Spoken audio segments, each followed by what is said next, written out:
The e-toll revenue collection has been reported to be on a steady decline. I'm now joined on the line by Inge Mulder. She's the CFO of SANRAL. Inge, thank you so much. But before we look at the collection of revenue, one other important fact at SANRAL is the auction. There's only been one bidder. Again, we are seeing now for the second time where you haven't been able to reach targets.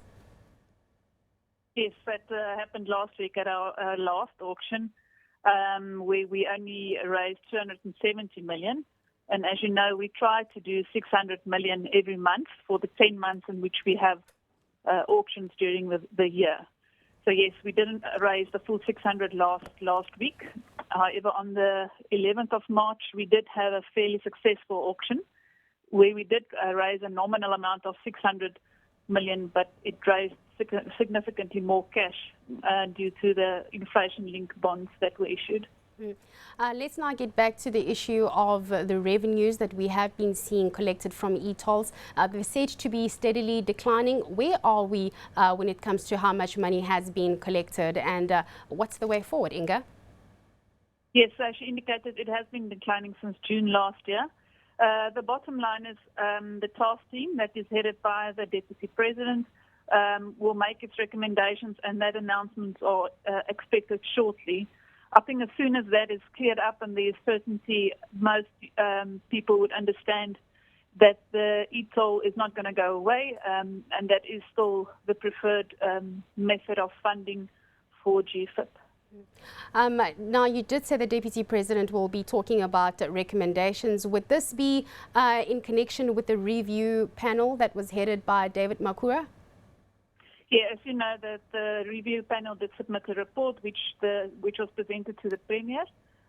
Certain things were highlighted in the report as areas that we may want to consider, which the Deputy President then put a task team together which consisted of ourselves, the Department of Transport, National Treasury and the province, in order to look through those areas of concern and see if we can come up with an agreed solution to those areas. You said the Deputy President will be getting back to us with regards to implementations and the way forward. Has there been a deadline set to this? By when are we most likely to hear from him?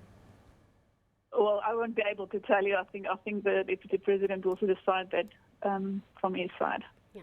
Inge, just in terms of some of the recommendations, which would you say is the most pressing issue at the moment? If you had to prioritize on things that need to be implemented to get the collection of e-tolling right, what would need to be done first?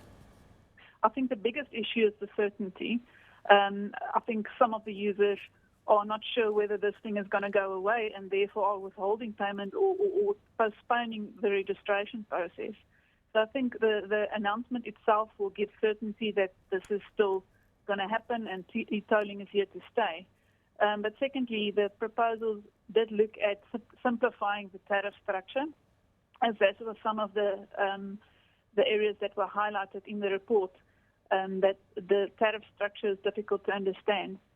As you know, that we presented a whole lot of discounts in order to incentivize the use of the road in different time periods, as well as how you use the road. So for us, those made sense in terms of incentivizing or user behavior.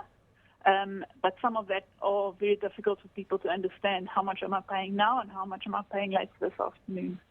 Inge, thank you so much for that. That was Inge Mulder. She's the CFO of SANRAL.